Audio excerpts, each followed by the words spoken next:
I think it was one night I was up late writing a politics paper and it was like, this is kind of miserable. I can do it, but I know my heart's not really in it. And then later during finals week, I was up all night for a studio design class. Didn't even really care about that I was staying up all night, and it was fun the entire time. I was like, I really enjoy this. Maybe there's something to that.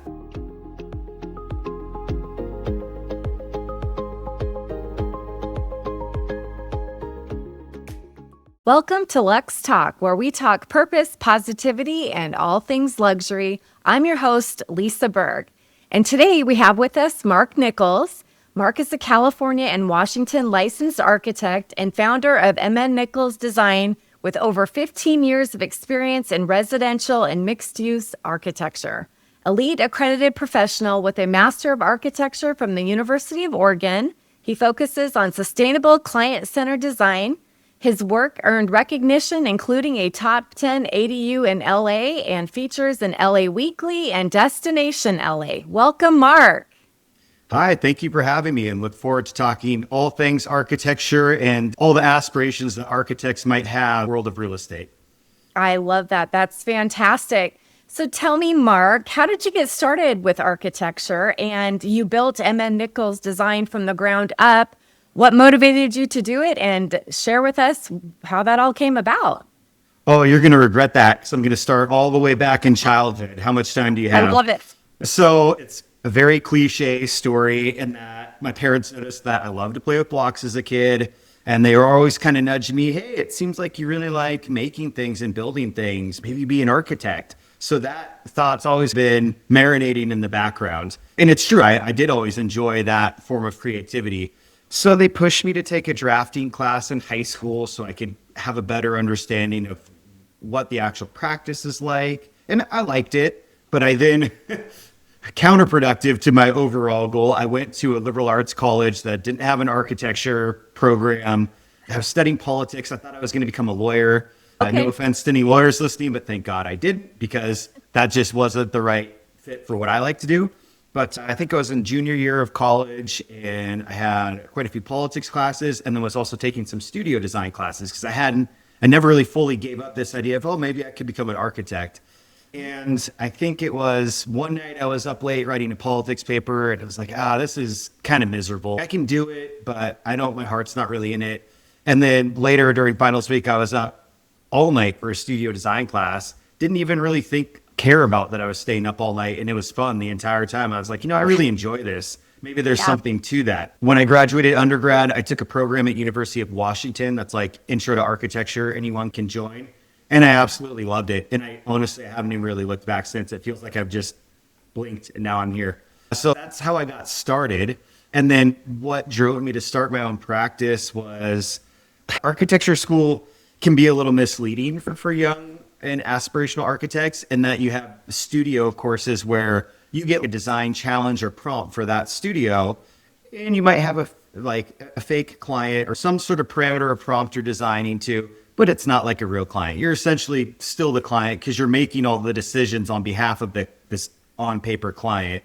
You kind of have to know building code, but there's no building code review. There's no building officials you have to work with.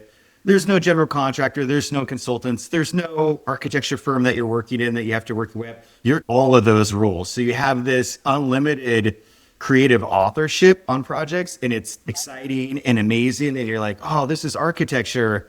I can't wait to go out and practice. And then you get out into the real world, and most likely you're going to start at a firm, because those are the places that have the most availability. If you're lucky, you might get in at a small practice, but those positions are fewer and farther between. So you're a low person on the totem pole, and we're at school, you're designing a museum in the heart of New York or LA. Now you're designing a mixed-use multifamily building in a suburban area, and you're working on the stairwell. Are you doing unit plans? Are you doing just the sort of nuts and bolts of putting the drawings together? So it's a big culture shock. And so when I came up against that coming out of school, I said, all right, well, I really love design. What's the path that's going to lead me back to what I enjoyed so much doing in school? For me, the answer was eventually starting my own practice. Because in that, granted, you still have to do a lot of other roles, and there's consultants, general contractors, clients, building codes. You still have to work with all of that, but you're in the driver's seat for how you approach all those things and for what the design is. So Yeah. That was always a mission. After 1 year into working at a firm, it was, okay, I think I have to start my own practice. I think that's the way that I'm going to be happiest practicing architecture. So I was able to work at some incredible firms. I didn't just go from year one into starting my own practice, although some have done it. I worked for quite some time at firms, gathered experience, became licensed, really made sure I knew how to take a building from concept all the way through the completion of construction, as well as some of the more business administration side of things, which you don't learn in school and don't necessarily learn right when you start at a practice. They're not like, hey, intern, come into this. Exactly. Come into this business development meeting of all principals. Although that said, a good firm, if you asked, they would like that you show initiative and might include you, but it's not information you typically get right out the gate. Yeah. Gathered experience, gathered knowledge, and when I felt the time was right, I eventually made the jump, and I've loved having my own practice. It's come with a whole other level of stress, challenges, but also fulfillment. Yeah. It's gone by quick. Yeah, I can imagine. Once you work for yourself, you're your own boss and you're responsible for your own success, and there's no one to look at but yourself. So it does create such an awesome opportunity, and you lead from the front, right? And I think that's fantastic. Yeah. So tell me, how does the process work from concept to completion in architecture? Can you dive into that a little bit, Mark? Yeah, absolutely. It's a longer process than I think most people and clients, if they've never taken on a big scope architecture project, even if it's just remodel and addition. But if it's something where you're bringing on consultants like a structural engineer and getting a permit, it's usually more involved than they think. A lot of clients will come up and say, oh, you'll just get us the plans, right? That's always a common one. Or if they're old, it's like, oh, you'll just get us the blueprints. And it's a common misconception that architects deliver a product, the quote unquote plans. Really what we're doing is we're providing a service and guiding the client all the way through the process. The drawings, or the quote unquote plans, that's just one instrument of service that we provide to help you visualize what your home is going to be and to help consultants design to it and contractors build on it. So when a project first starts, a client I send out a proposal. If they like my proposal amongst other architects, and sometimes there's a couple interviews or meetings, they end up going with me. Then what I like to do is a project kickoff meeting. Usually it makes sense to come out to their house and see the site. And I try to send them ahead of time a questionnaire. It's pretty lengthy. I think it's 100 questions or so, but I say questions that aren't relevant, they can skip. Just fill in the ones that you think are going to bring up important points that I should consider. So trying to really understand them. And then what they're envisioning. So we live in a great age for that with Pinterest, House, even just clipping magazine articles or sending me links. So there's lots of ways clients can send me their inspiration imagery, which is really important. I want to get a sense for what they have in their mind so that I don't go down any wrong paths from the start. So really the first part is information gathering and understanding what are the parameters. By default, most jurisdictions I've worked in, I'm going to know them pretty well. If it's a new jurisdiction, jurisdiction means city. So if I'm not working in city of LA, say it's city of Azusa, which I haven't worked in before, it might be doing some due diligence and research for what their zoning will allow and any other overlays or the departments that might restrict a property. So finding out those parameters, but then also client parameters. Okay, so what's their budget? What are their tastes? What's the square footage? Is it 2 stories? Can I have a basement? Is it hillside? Do they want indoor, outdoor space? Do they want decks? So it's a lot of questions trying to understand what are the sort of forward boundaries in which I'm going to design, in which I'm going to do my design. So that's a really important first step. And if you don't take the time there, you're going to end up spending a lot more time later in schematic design chasing different iterations because you didn't fully define what the design challenge or prompt was up front. So I like to front load that part if I can. So that way, once I'm started a schematic design, I have a pretty clear idea of what I'm designing to. If you're the overeager architect that meets the client, they talk about what they want, but it's nebulous. And maybe they showed you a picture of one look and then a picture of another look, and they're completely competing. And you're just like, I'm the architect, I'll figure it out.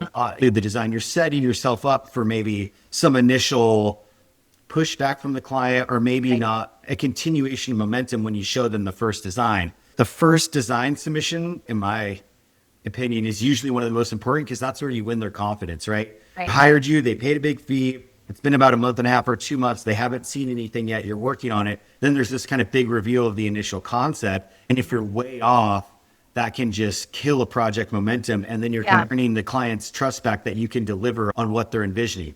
Now, every now and then you get a client that's, I just want your vision. And at that point, you've created such a name and you're a star architect. And that's what a lot of people think. You're the architect. You completely created all for me. The architect should have the vision. Most clients actually are coming to an architect for that. They have pretty clear ideas of what they want. And it's your job to interpret that, synthesize it, and create the best version of what they're envisioning. There are the few clients that completely want your vision, and it's probably later in an architect's career they get there. And that's a whole other approach. And then everything I'm saying is null and void because the architect, you're going to trust your instinct. You're going to know what to do with the design. So that's less interesting to speak to. I care more about what's the more typical client and the typical process. So front loading questions, research, defining the parameters. Then there's the initial schematic design. Some clients want to see a couple options. The standard is present 3 schematic design options. I actually try to veer more away from that now. Maybe it's 2 options, or maybe it's 1 where because we've defined the parameters so well, it's 1 main option and there are variants on it. So it's not like we have to have 2 conceptually inherently completely different options. That may not even be necessary. It might be distracting, but sometimes it is. You have to feel it out client by client basis. So you're going to present schematic design, a number of options. Then you're going to meet with the client, and you're going to whittle it down. Usually there's options that right away, like, it's not that. They yet to have a project where they haven't been immediately drawn to one, where it's pretty clear what is their preferred path. And then it's, okay, are there edits that we need to do? What tweaks do we need to do to get this preferred path just right so that we can really start developing it? So if you have that back and forth, they lock in on a schematic design that they like. Then we enter design development. Your eyes are watering over, like, oh my God. No. And I think it's this much. Very interesting, because the way I see it too is when someone brings something to an architect, they basically have a vision in their mind, and you have to, as an architect, be able to pull out of that what that looks like to them, and then magically create their fantasy house and what they're looking for. So it does take a very artistic flair. And that's why I think architects are so great, because they literally can hear people talk about a vision and then they can create it to come to life, which I think is absolutely awesome. Yeah, it's challenging. It can be nerve-wracking, especially that first reveal. Oh, did I get it right for this client? I think it's there. And so you're always a little nervous when you get that first round of feedback. But then it's so rewarding if you are in line with the client. Absolutely. Nowadays, it's almost like cheating because there's so much imagery they can provide to help give you a clearer vision. So that's really nice. But it's a dual-edged sword, because sometimes they'll go onto Pinterest and they may not have the architecture background to know, like, the different homes that they are presenting, they're inherently competing in their style. And then if you try to put them together, because I like this and that, can we do both? We're going to create a platypus here. So then it's, okay, then you have to dig in. What is it that you like about this image? Do we really need to do 1/3 mid-century modern, 1/3 Spanish mission, and then 1/3 hyper modern? Because that's going to be an odd looking, it's hard to reconcile each of those styles because each one has a very distinct visual vocabulary. So maybe it's not that they want a literal mashing of the 2 images or styles of homes into one. It's, I really like this particular thing. Okay, is there, in which of these styles do you more gravitate towards? Okay, is there a way to do a more clean, let's say they love Spanish Mission, but they don't necessarily love all the traditional elements. Okay, is there a more clean and contemporary way to pull that off? Maybe that's this sort of compromise in how you synthesize what they want into what I said before, the best version of what they're envisioning, and help guide them and steer them away, maybe potential design pitfalls, just because they don't have the design background to know, oh, okay, I like multiple different images, but if I was to execute each equally into a home, it might not achieve the end result that they like. So really good point that you bring up of what one of the critical tasks is for an architect. And like I said, it's one of the more challenging, but also the more rewarding. So I won't let you get off the hook that easily, because we're only into design development. So we've locked in the schematic design. Now we're in design development. Now we enter the world of consultants. Let's say it's a new construction home. You're going to need to get a permit. You're going to need to have a full set of drawings a general contractor can build off of. The architectural sheets aren't enough alone. You need a structural engineer. They provide the structural drawings and the structural calcs. there's some confusion with clients of what an architect does or structural engineer. And they say, I thought you designed the building to stand. And that's partly true. Architects need to have a general understanding of the structural systems at play, as well as budget and scope. So if you know the budget is tight, you can't design something that you know is going to require a structural system that's incredibly expensive. That's just off the table. So you have to have that general knowledge of structures. You also, just for the sake of pushing things, like moving things along smoothly, if you propose a design that the structural engineers, this is a mess, we have to redo this and this, and that's going to change the look, and then you're redesigning, that kills project efficiency. So the architect knows how a home should go together. It knows the general structural systems. The structural engineer comes and infills information. So they're going to say, oh, okay, there for that span, instead of a 2x10 floor joist, you're going to use a 2x12 floor joist, and it's going to be at this spacing. And you're going to need shear walls here, and your foundation's going to have to be this thick based on the soils report or geotech report. And then they justify that with calculations. So we work together. Architect is broad structure form of the house. Structural engineer infills that to be, okay, here's exactly what each structural component is going to be to achieve the home that you're calling out. So the structural engineer comes on board, and you don't want to bring the consultants on too early, because if the design is in flux and schematic design, you don't want the structural engineer chasing their tail, because it's involved work that they have to do. They have to run calcs while they're doing the design. They want something that's locked in so that they know there aren't going to be big changes, so they can just, once they get it, they can go and they know this is the design, it's not going to change. So there's a reason why you wait till the end of schematic design to bring on the structural engineer, other consultants. If it's a bigger project, a lot of site work, you might need a civil engineer for grading, drainage, temporary erosion control. If it's big enough, you may have to do LID, which is low impact development, which means the capture of stormwater on site. City of LA has changed the rules now, so it's houses that are 2,500 square feet or more of impervious surface don't have to comply. So a mid-level project, you might be able to get out of that requirement. Once you go to medium to large to very large size home, you'll need a civil engineer as well. You'll need a geotechnical engineer to do a soils report, or what I call a geotech report. They do test borings, test bits to look at the soil, to understand what the bearing capacity is, to give recommendations to the structural engineer so they can design their foundation. There's the surveyor. You're going to need that to get a permit. You have to understand where your property lines are, property corners are. That has to be accurate. You have to know what your site topography is. If you're on a steep slope, you'll need to do a slope band analysis in City of LA. That's essentially, it looks at, depending on how steep your slope is and the percentage of your overall site that's steep, that can limit how much floor area you can build. Other jurisdictions have something similar, but that's another consultant you might have to bring. Then there's consultants that may not be needed for permit, like a landscape architect, interior designer. You can even get into more specific, like audio visual design. If it's a really big home with complex, like whole house automation, electronics, HVAC, you might bring in an MEP, which is mechanical, electrical, plumbing consultant. So that's a taste of what the overall design team a lot that is going to look like.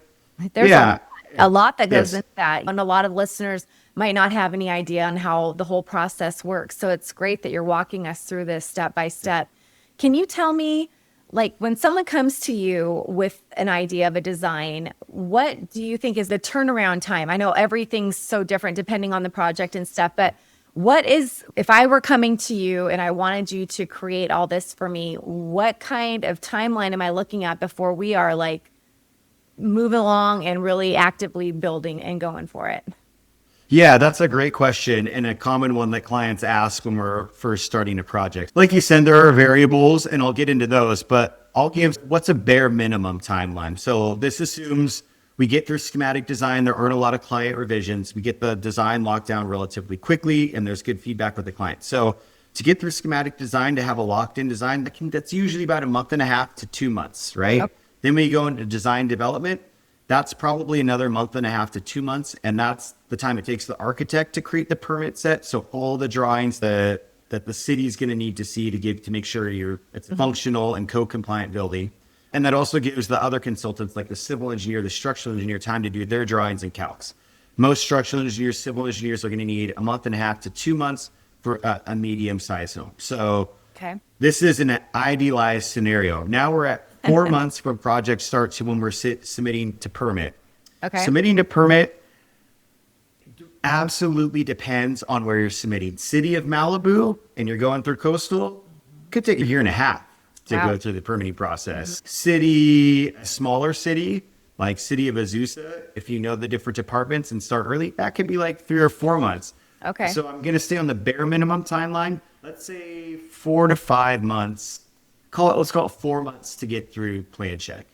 So you get through plan check. Now you have a permit. If you're being smart in that process, you would have reached out to other agencies early to get clearances so that you can get your permit on a fast track. You will have brought in your general contractor after the second round of plan check corrections because you know there are no more big changes. Right. So you've already gone through the bidding process and you have the GC signed up so that once you get a permit in hand, the GC's locked in, he's scheduled, he's ready to go. Once again, idealized scenario. So you could technically, from start of hiring architect to permit in hand, start of construction, that could be about 8 months.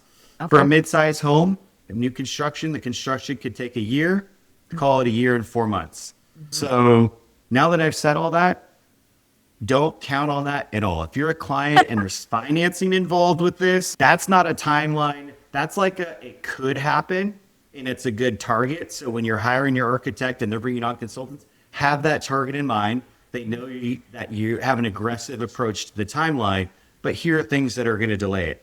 You're Yeah. going through schematic design. Maybe the design isn't just right. You're having more rounds of back and forth. Okay, maybe schematic design has taken 2.5 months. Still a Right. very reasonable timeline, and it's a very important part of the design process. You bring on consultants.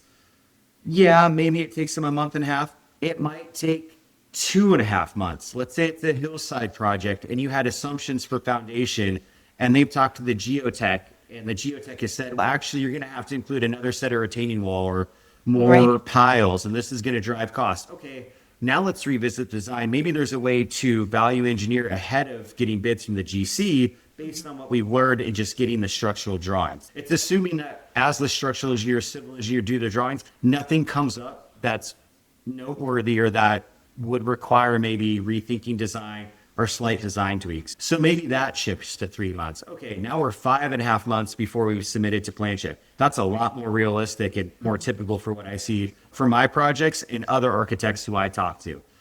Getting through plan check 4 or 5 months, great if you can do it. That's assuming, hey, your reviewer didn't go on vacation, they didn't kick to someone else. Your project didn't just sit for no reason, even though you emailed a reviewer and then you had to call in a supervisor and then they eventually got their attention. You got departmental clearances, and for whatever reason, that department's especially bogged down, say like LADWP, or to do LID through Bureau of Sanitation if this was a City of LA project. Those could add significant, Yeah. timeline constraints. If you're in a coastal zone and you're having to do an environmental assessment, you can add another 6 to 8 months just right there. So let's assume no coastal, just typical hiccups. Maybe it's 5 or 6 months. So now we're more at like 11 months to a year before you're ready to start construction. If you're budgeting 11 months to 12 months from when you hire the architect to when you have permit hand ready to start construction, that's conservative and reasonable, and that's a lot safer than the 8 months I told you. Because there's always things that pop up, right? Like Yes. we're always waiting for one person to do theirs so you can do yours. It's just this Yes. ever moving cycle, right? So Yes. yeah, that's Yeah. great. It's great. So can you share an example of when you've had stuff come up that has led to better outcomes? Any kind of a big trial that you've had that actually was like, oh my gosh, this looks epically huge, but then turned out to be something that actually worked out for the best. Yeah, you know what? That happens. I shouldn't say it happens every now and then, Yeah. or it happens in small ways on a project. And a good architect, or maybe even a great architect, is one that isn't, okay, here are the sacrifices. I've mitigated it, so it's not that bad. That's maybe good architect, right? Okay, we found a solution, because big part of what we do is problem solving, finding the solution. We found a solution, it works. Yeah, maybe there's a little bit of a trade-off there, but hey, at least we keep moving forward, and there isn't this huge either increase in cost or extension of the timeline. But if you can take that and find a design opportunity to actually improve the design, and this ties back to knowing all the parameters and what the client wants, if you have that knowledge in the back of your mind, say, wait, I know the client really likes this. Maybe I can think about this differently. This is a design challenge. If I can turn this into an opportunity and show value here and improve the design. And sometimes the challenge doesn't always allow that. I'm not saying that every design challenge you can make the design better, But every now and then the opportunity arises. And if you're paying attention as an architect, you'll spot it. And it's really rewarding when you do. Here's one that just came up on a project. So it's a Palisades fire rebuild. Okay. And the client went with a design build company. So it's a GC that has an architect and structural engineer, not necessarily in-house, but they have a partnership where the GC is the front man, he's interfacing with the client, and then he's kicking information to the architect, and the architect's getting them design. And this particular GC was like, I have this 3 common houses that I do. You pick the plan or model you like, and we'll basically deliver that. We can customize it, but it really isn't a custom home approach. And because the GC is the between the architect and client, the client's not getting a lot of feedback in the process. So they actually got all the way through the permitting process and got the permit ready to pull. But as the client was looking at the set, and it was light, they were a light set, meaning not a lot of information. There weren't renderings. All they had was simple line drawing elevations. Materials weren't even really denoted with the elevations. So hard to know what the house was going to look like. And the client's like, I don't know if I like the look of this. Could you change this roof line here? Could you do this? And that's when this design build, which provides a lot of value savings, falls apart because the GC is not set up for that, right? They just want to get a permit as quickly as possible. They can give you a discounted architect's fee because they're going to make it all back up in construction. So they just want to get to construction. They don't want to customize. So there was pushback. Architect didn't want to make changes. GC didn't want to make changes. The client's building a multi-million-dollar home. This is a custom home. Yeah. I want it to be right for me. So they ended up letting go of that GC, the whole design build team, brought on a new general contractor that they knew, who I love working with. He recommended me on the project. I'm giving you all this backstory because there was a prior set of drawings, a prior architectural and engineering drawings. Permit was ready to pull. The client wanted to get construction moving, even while we were doing this project handoff between prior architect, prior engineer, new architect, new engineer, which is risky. And I cautioned, I was like, if we have a month pause to let the new team come on board and produce our own set of drawings, there's going to be less risk. But they wanted to push ahead, but it's understandable. These people want to be back in their homes, especially if they have kids that are going to go off to college soon. So we pushed ahead with the construction schedule. The surveyor came out to stake the excavation out on the site, and they were interfacing with the prior architect because at that point, all the only drawings we had were the prior architects. It takes the architect and engineer, like I said, some time, like we talked about, month to 2 months to prepare the drawings. So they wanted construction to keep moving. They're working off the prior architect's drawings. The prior architect is a little more old school, still use CAD only, so it's only 2D. It's on computer, but 2D drafting. So if something changes and you don't catch it in all the drawings, there's going to be drafting errors. So they did draw the basement correctly on a building section. And then when the surveyor came out to ask questions like, hey, I'm trying to locate the basement, and they're talking to the prior architect, for whatever reason, the prior architect said, go off my building section, which is atypical. Typically, you'd go off your site plan because your site plan is going to show you everything on the site in relationship to property lines. Building section doesn't typically show building your relationship to property lines. Sometimes it does. Unfortunately, the drafting error was that the basement was about 14 feet off in that building section. Yeah. So the surveyor staked the basement 14 feet farther forward to the front of the property. Only problem is there's a stair and an elevator, so every floor has to align, right? But now I have the bottom floor 14 feet off. So I've dealt with that's very significant. Yeah. I've dealt with maybe a foot discrepancy here and there. How can we make a little design feature? This was definitely the biggest curveball or challenge I received. I first looked at it as like, oh man, we're a host. There's probably going to be lawsuits. I don't know if the GC, like he did warn the client, like, hey, you're at risk if you want to go forward. But they also should have done some more due diligence before they dig. Oh man, this is going to get messy.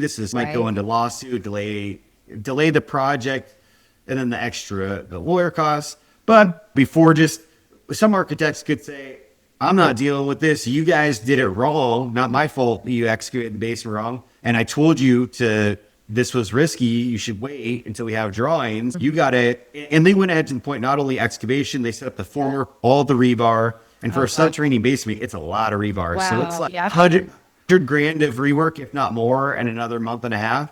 So some architects might, and I feel like it's older school architects say, tough luck, figure it out, move the basement. But that's not, you want to be a good project teammate, and the GC is on your team. Architect and GC aren't adversarial. And you also want to, You're there to be the client's agent, and this client wants their project built in a timely fashion so they can move in again, and they want to mitigate costs. So encouraging the solution that goes to lawsuit, that's likely going to go to lawsuit and extend timeline, you're not really being a good architect. You're not fulfilling your role. So how do you find the solution? It took a while. It was a lot of rethinking. Okay, if I can move a little bit here. Okay, so the basement moved forward 14 feet. How much farther forward can I move the above grade floors on the property and it's acceptable to the client? Because they don't want the house too far close to the front property line. So what's that sweet spot? So going back and forth on the client, we found this sweet spot. We can move the house 4 more feet forward. Okay, now we're only dealing with a 10-foot discrepancy.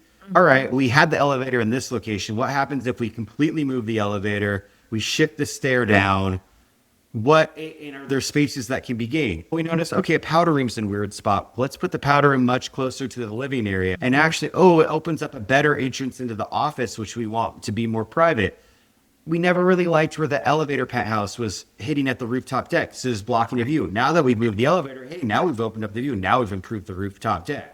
The only real thing that they lost was a little bit of square footage in their foyer, which it was a nice big open foyer, and the prior room had this nice 2-story volume. And so we said, okay, how can the foyer got more cramped. How can we make it feel bigger? It's adjacent to a living room and a dining room. Let's not do conventional doors there. Let's do pocket sliding doors, really large openings. Let's do a big slider off the dining room that looks out onto a Zen garden space, aligned with the opening that aligns to the hallway that's adjacent to the stairwell. Make that space feel really open and light. So that space is still going to feel big, even though in footprint, we made the technical foyer smaller. We also introduced walkable skylights to the rooftop deck that bring light all the way down the stairwell. So it feels light filled. We did a stair with no riser. So a lot of light gets through the stair all the way down to the basement. Wow, that's cool.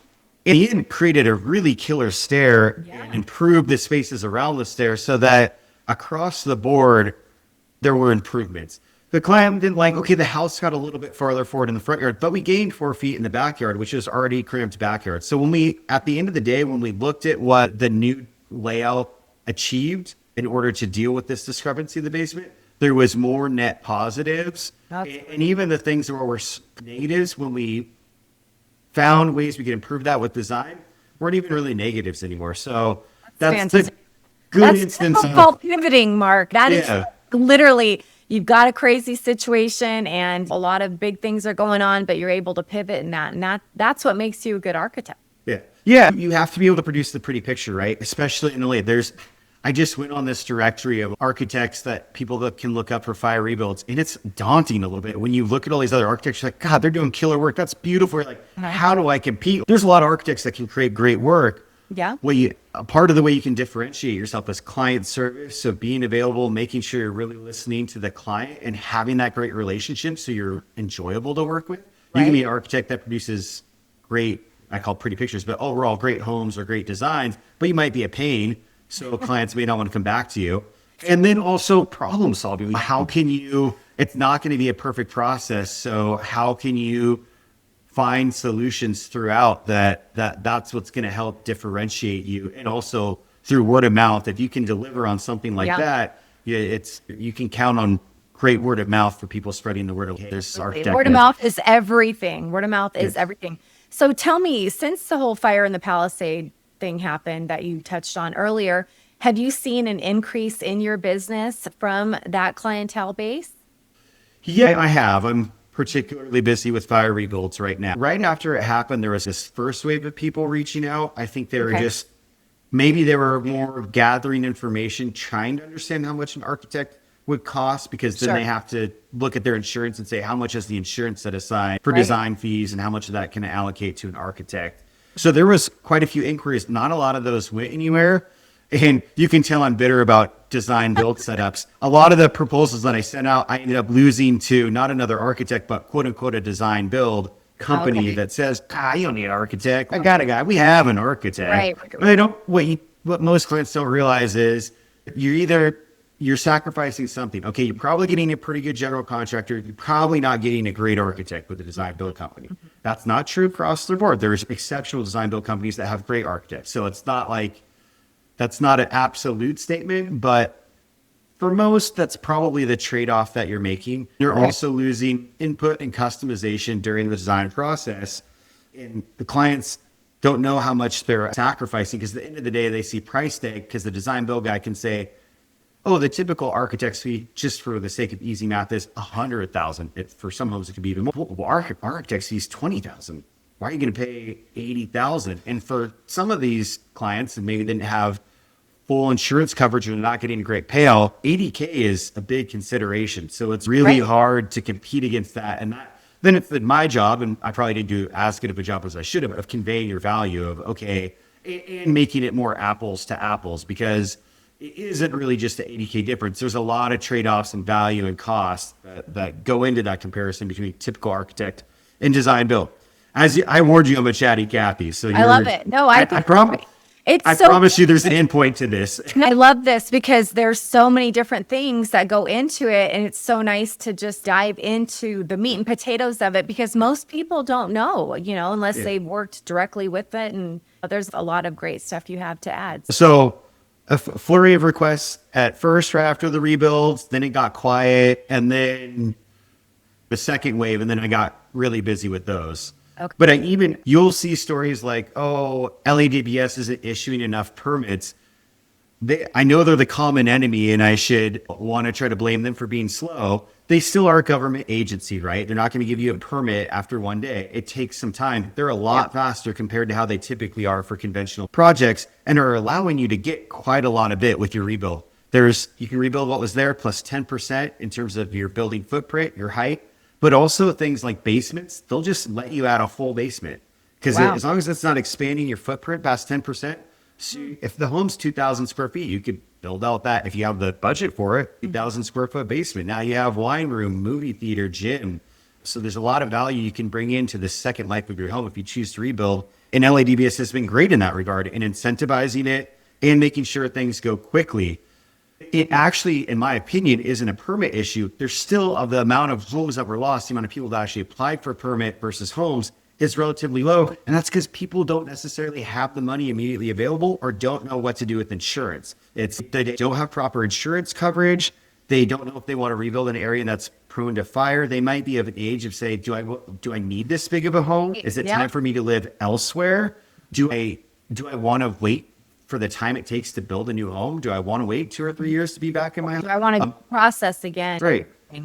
So these are the things that's really, in my opinion, really holding up more houses from being built. Permits can go faster, but they're still processing a lot, and a lot are in the door. But the bigger chunk of projects are people just have to decide what to do. And what I call the third wave is going to be when those people, they either pull the trigger and do it and maybe build, if their insurance wasn't great, build a little bit less of a home than they had, or they sell. And then my worry is you're going to get opportunistic developers that are going to come in, swoop up, and maybe they're going to build passable luxury housing if it's in the Palisades area. And then they'll get particularly busy as long as restrictions aren't placed that keep companies, the investment style companies, from sweeping up the real estate. But if they're allowed to buy it out because they have the capitals there, that's the main thing that's kind of holding up a big chunk of these projects that aren't going forward. Once the properties go up for sale and that capital swoops in, I think there will be quite a bit of development. But no one has a crystal ball. That's just a theory. We'll see. Yeah. Yep. The future is uncertain. But tell me, what excites you the most about what's shaping the next generation of projects and that kind of thing? What kind of high residential design are you most looking forward to?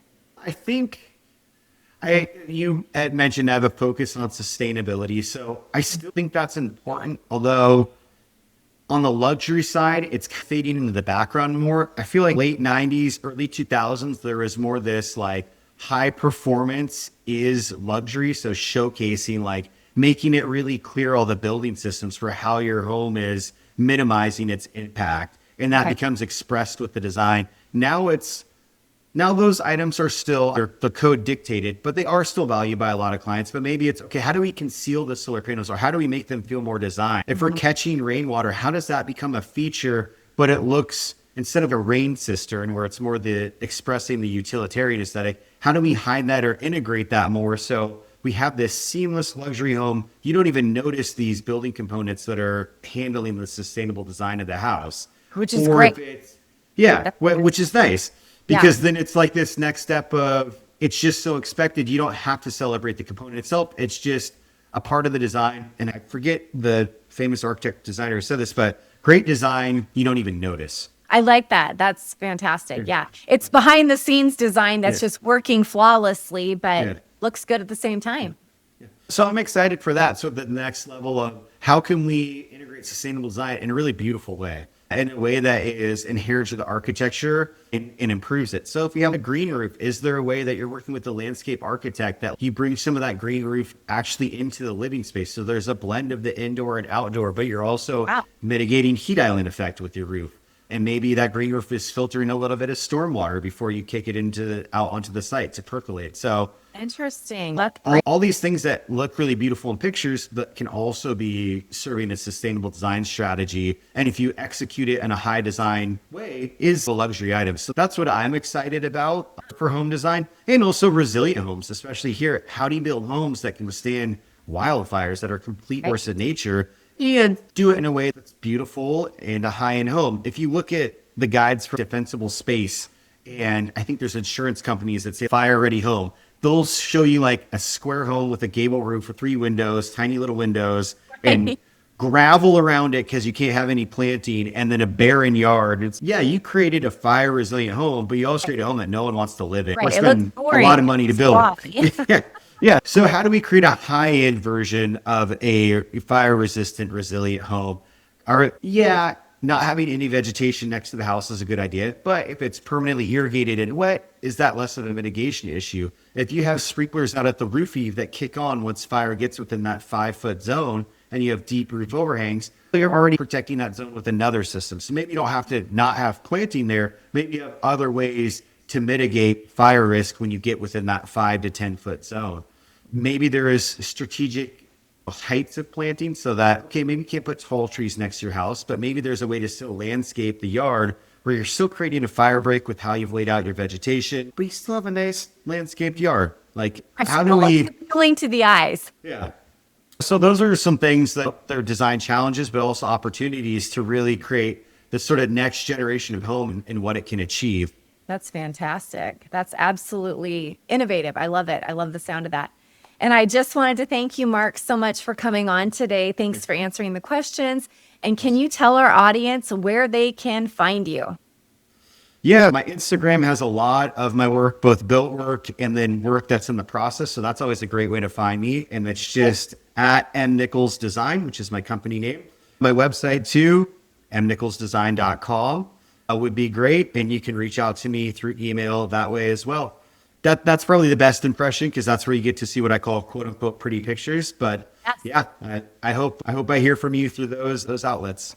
Excellent. Thanks again for joining us, and have yourself a great week. Okay, thank you. Thanks for having me. Thanks for listening to Lux Talk, where faith leads, luxury inspires, and life is elevated. If you enjoyed this episode, subscribe, rate, and review the podcast, and share it with someone navigating all things luxury. For more luxury insights, market education, and elevated conversations, follow Lux Talk, turn on notifications, and join us for what's coming next. Stay elevated, stay informed, and stay connected with Lux Talk.